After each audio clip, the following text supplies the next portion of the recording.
Hello, this is the Alien Wicked, and this is The Ducky Gwen. Welcome to yet another installment of Ducky and the Alien. Tonight we're going to be discussing the death of the late great Steve Albini, who is a musician, sound engineer, and a producer oh, within the, really sad.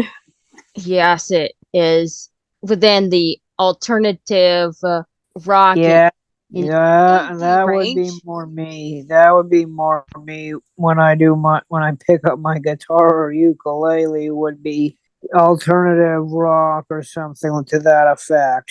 So And we're also going to that's discuss how we feel his death relates to the latest episode of The Simpsons known as the Cremains of the Day. episode of the day, Cremains of the day. From The Simpsons, it came Yeah, out a few weeks ago. okay, I'm gonna have to keep an eye for it once. Okay.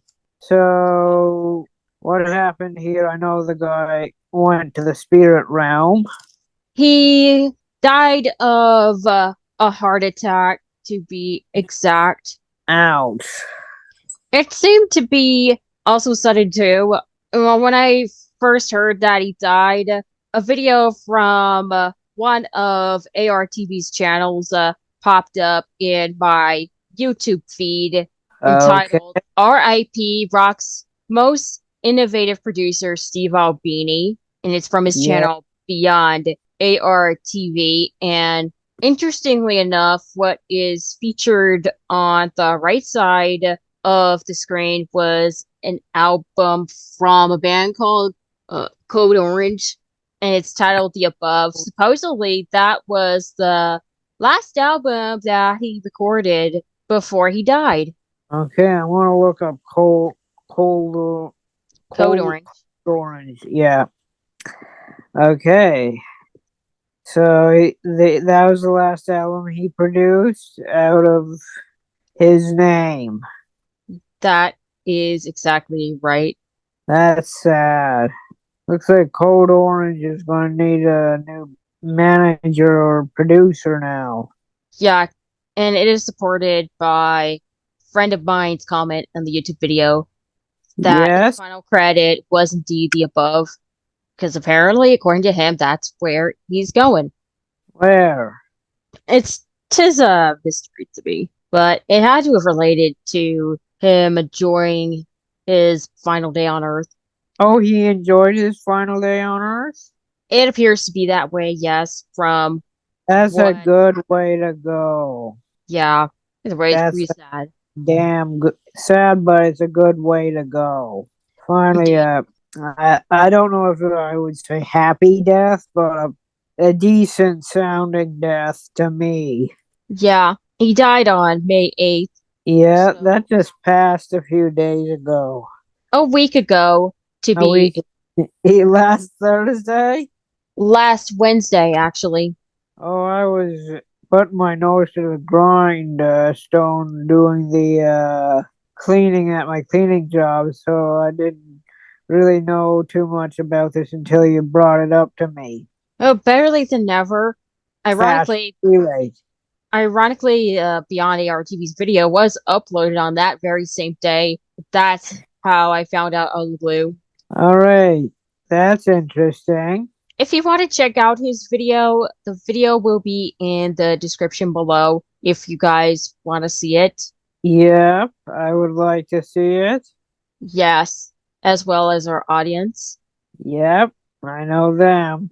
There is a reason why I feel that Steve Albini's death related to the one of the newest episodes of The Simpsons in a way. Why is that? I'd like to know that for a fact. So, as many of you know, The Simpsons aired an episode called Cremains of the Day, where one of the Okay. longtime supporting characters ends up passing away early on in the episode. Oh, dang. Yeah, Larry the Butterfly.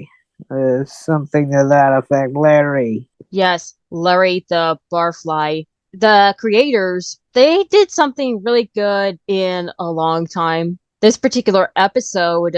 I'm not going to be spoiling anything from this episode. If you wanna know what happens in the episode and the events surrounding his death, you have to actually watch it for yourself because we're not going to give any spoilers here. No spoilers. Yes, no spoilers. We just want to talk about what we feel was the message of it. Okay, And well, the yeah, creators of The Simpsons' aim was to use the death of Larry the Barfly to show that, and I gonna quote it exactly as I read it, yeah. even the most peripheral people in our lives have dignity and worth, and that we really shouldn't take anyone for granted. Wow, that is something. That is good. You're gonna have to send me that message so I can put it in a book somewhere for my one of my novels one day. That would be a good idea. Yeah. Yeah, But as I stated earlier, there's a reason why I feel that Steve Albini's death related to this moment in this particular Simpsons episode because prior to his death, he was a more peripheral figure in my life, or technically our lives, because he was not at the forefront of our lives up until this point, regrettably. yeah. I Yeah. know that's a pain in the arse about that kind of stuff when that happens. So, as it turns out, a lot of the rock albums I've been listening to, well, specifically alternative and indie albums I've listened to, might have been by chance produced by Steve Albini, believe it or not. And Like I completely Nirvana. overlooked him in that regard. And for that, I'm kind of kicking myself right now. That's okay. I probably would be if I ever listened to any rock albums that I haven't listened to in a while. I'm probably kicking myself in the ass too.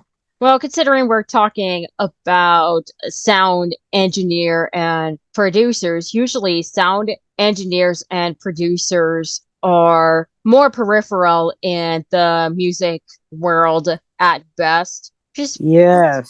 and the artists are at the Get on. forefront of the music Yeah. industry, believe it or not. Yes, that's true. It's not just the producers and the sound engineers, but the record label as a whole, in my humble opinion. Because artists get more known for their work. Yeah. Yep. Record labels, we tend to take sound engineers and producers for granted. The majority of the time, sound engineers, because they're the reasons why a lot of music sound the way they do. Yes. Good. In this case, Steve Albini took more of a humble and lo-fi approach. Oh, really? Yes, Steve Albini, he was very critical of the music industry because he felt that a lot of music is overpolished, as well as there was a lot of pressure from outside producers to get the sound to how the record label wants it rather than how the band or artist wants it. That's right. That's kind of why I do my own recordings because I don't give two shits about what other people think of. Excuse my language. When I do my music, I want to hear what I want to say out loud to them, the audience that is, and be happy with it, done with it, get on to the next album, and then start with the new outlook on life. I could care less about the peanut gallery. You know what I mean? Like, that's what I'm kind of like him in that sense. An example of this attitude is when, and I'm gonna quote this from Wikipedia of all things. Albini did not see himself as a record producer, which he defined as someone completely responsible for a recording session. Instead, he described himself as an audio engineer, rightfully so, because he's more of an audio engineer, hence why we called him a sound engineer earlier. He left creative decisions to the artist and saw it as his job to satisfy him. Boom. Albini felt that putting producers in charge often destroyed records and that the role of the recording engineer was to solve technical problems, not to threaten the artist's creative control. Enough Yeah, said. I And agree with that. yeah, more importantly, He did not request any credit and said that when he had been credited as a producer, it had not been at his request. When credited, Albini preferred the term recording engineer. He felt that his involvement in recording was unimportant and sometimes created public relations problems for acts or could distract from the record. Wow. So as you can see here, he really was a very, very humble guy. We don't see a Cool. lot of this in the music industry, especially in this modern time. Not in these modern times, especially with pop music. Ugh. Don't get me Ugh. wrong, I like some pop music, but Yeah, there I are a was lot of just produced pop out there these days. It's auto-tuned to death and just like, no. and muddy and stuff. Yes, man, Steve We need Albini. more. We need Steve Albini back again, I if we wish. could. If we could, yes, if only we could. And it's only been over a week now since he left, but yeah. Yeah.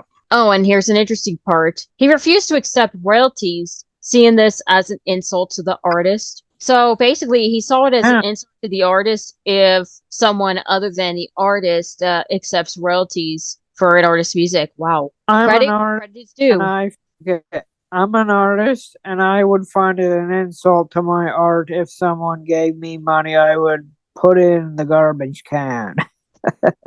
Green I'm diarrhea. not, I'm not joking. I'm similar in that way. Like, I don't. When I do something I love, I do it for fun. I guess he was the same kind of person I'm taking. That's what I'm getting from what I'm learning more about him. Yeah, So basically, as of 2005, he charged a daily fee of $450. Wow. that Much is. less than other high-profile producers and engineers. This rose to 700 by 2014. He would Yeah, occasionally work unpaid as a favor or if an act ran out of money, preferring not to leave work unfinished. So even if he don't get paid, he would still like to see the work finished. Wow. Already, I really love this guy even more. yes, I do like this guy. Too bad he's in the spirit realm. And what I read just now basically supports that what he said about wanting to be paid as a plumber. Yes. He mentioned that he wanted to be paid as a plumber, and what I'm reading supports this. Man, Hmm? this dude, very Wow. peripheral part of the music industry. In But my yeah, he don't get enough recognition, even from either of us. In hindsight, I know. I'm sorry to hear that. yeah, it's someone that we missed out on a lot, even though we have heard his Heard. work unknowingly. Technically, it was his work Yeah, too, since he engineered the sound off of the artist's albums. Yeah, though Albini that's was a vocal critic of major labels and artists, he would work with anyone who requested his service. Regardless of style or ability, dude is versatile, I tell you. Wow. He required no audition, only an expectation that the act would take their work seriously. No duh. He said he was willing to work with anyone who calls on the phone. If someone rings because he wants to make a record, I say yes. That is so cool. wow. That would be the kind of person if I ever make it in the music industry that I'd be similar to. That is a human being. A human variant in my opinion. Like off of Dungeons and Dragons where you have humans and variant humans. I think variant humans are just a step above us. Well, might be a step above the normal people. In And my he's a opinion, sorry, variant. continue. And he's Yep, a human variant, meaning he's just above us. He's above us morally and stuff. definitely. For sure. Yeah, For sure. He's very relaxed, except that the artists take their work seriously. yeah. No audition. No, And it is. yet It those is. artists end up becoming more successful in the long run. And the ones that got stuck with the stuck up bastards. Yes. That is cool. Because he sticks to the original plans. Right. There's also a YouTube upload from Team Coco, and it's from Conan O'Brien's podcast called Conan O'Brien Needs a Friend. It's entitled Steve Albini's Conditions for Becoming Nirvana's Producer, where he discussed his conditions for helping out with Nirvana's album prior to their recording. Yep. I'm pretty sure this has pretty much been discussed to death already. So if you guys want to know more about those conditions, I will also leave that video in the description below, or better yet, I Oh, can even include a screenshot of that quote right here in this video. okay. That sounds good. And then, and besides Nirvana, he's also worked with numerous other artists. And trust me, it is a laundry list. Laundry That's list. All the how grocery lists. that's how big of a catalog that he's worked on. For realsies. And some of the artists include Fred Schneider, of all things, from the B-52s, Cheap Trick, yeah, the B-50, Stooges, yes, the B-52s, girl, yeah. He the worked same with a one, member of the B-52s. the Rock Lobster. Yes. That's good.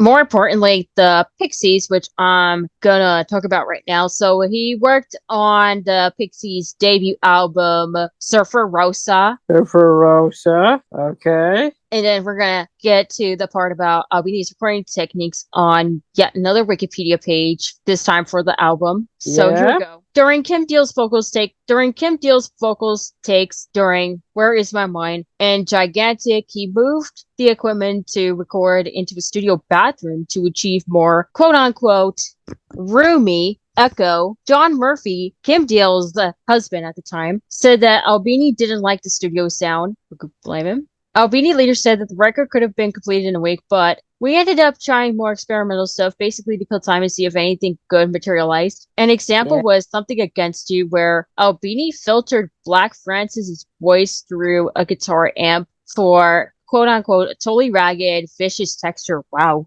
Holy Lord.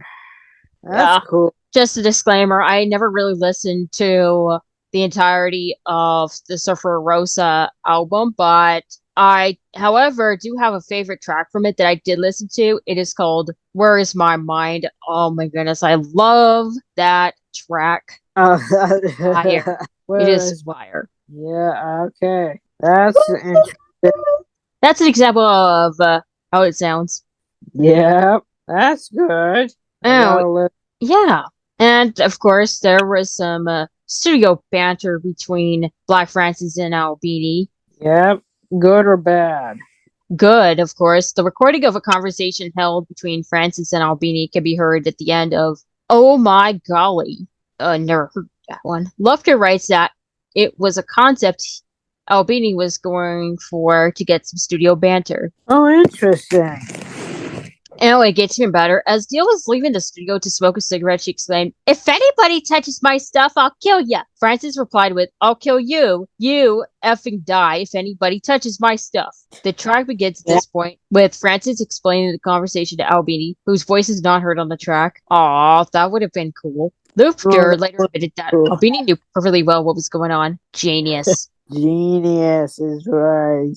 I'm Amazed begins with Deal recounting a story in which one of her former teachers who was into field hockey players was discreetly fired. What? Interesting. Francis finishes Deal's sentences, joking that her response to hearing the teacher's activities was to try to join the team. Of course, this is from the Wayback Machine, of course, from the 4AD site. Okay, anyway. Albini later observed the use of studio banter on Surfer Rosa. It's on the record forever, so I think now they are obliged to say they're okay with it. But I honestly don't know that the idea would ever come up if I hadn't done it. There are times when things like that are revealing and entertaining, and I kind of felt it was a bit gimmicky on this record. Well, gimmicky or not, don't that just make the record feel more real? Yes, it does. Yes. And of course, for this album, he received no royalties, as was per his stance of accepting royalties from records he produces. Like we discussed earlier, he sees it as an insult to the artist. So once again, very humble man. He will be dearly missed. He will be missed.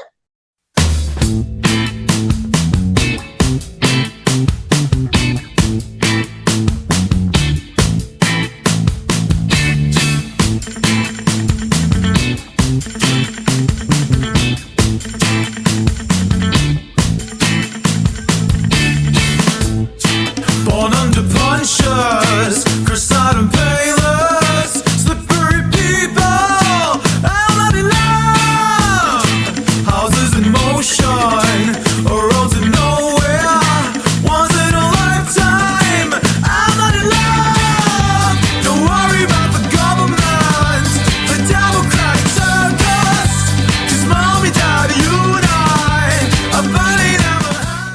So we're gonna continue to talk about the episode of The Simpsons. So there has been Okay. backlash. There has been backlash on the nature of the episode. As predicted, a lot of fans got very upset over death, and rightfully so, because come on, it feels like the death of a family member, if you will, even if it was someone that was Uh, peripheral and didn't get much appreciation. But yeah, damn, that's right. he, that is Larry the Barfly, first appeared in the very first season episode, Simpsons roasting on an open fire. First episode. The very first episode overall, the debut Well, episode. Wow, that long. That long. that's the- So you would think that nobody would cry over a non-focal character, right? that's As was proven earlier, wrong. wow. Everybody went ape, which was partially the reason for what we said earlier. Yeah. Yes. Yeah, one of the showrunners, Tim Long, issued an apology in response to the backlash. Yeah. And in full, it stated, I'm sorry if some fans are upset, but we really wanted to use Larry's death as a way to show that even the most peripheral people in our lives have dignity and worth, and that we really shouldn't take anyone for granted. That was what they were aiming for with this episode. And in my opinion, the best thing the Simpsons have done in a long, long time. Yes, I agree. I'm absolutely kicking myself for not watching this particular episode. But then again, my cable box is broken, so it is completely out of my control, which sucks. And I know it's available on streaming, but streaming costs money unless I get like the money for it. That and there's some other stuff I need to get done that's more important than TV, but I digress. So with that all said and out of the way, please, if you like this video, or rather, if you genuinely enjoyed this video, please be sure to leave a thumbs up. And if you want to see more from us, please subscribe. And if you want to be notified, hit the bell button. Mm-hmm. I hope y'all learned something important from this particular episode, especially Yeah. considering that we didn't do any episodes of Ducky and the Alien last week because I had an early day. Okay. Talk to you later, people. As always, cherish the ones you love, even if it's someone that's more peripheral than the others. Yes, that's true. And please, if there's any music that you feel is not recognized, or if there's some new music out there that's begging for your ears to listen to them, please listen to it. And also, cherish those family members or friends that you don't see often and hug That's them, tell them you love them. agreed. Okay. Well, bye for now, people. Bye for now. And may Steve Albini and Larry the Barfly rest in peace. R.I.P. people. See. Don't forget to listen to any Steve Albini produced albums, and don't forget to watch Cremains of the day when you get the chance to, or when it airs next time. Okay? Bye, everybody. Bye, everyone. Das Vidania.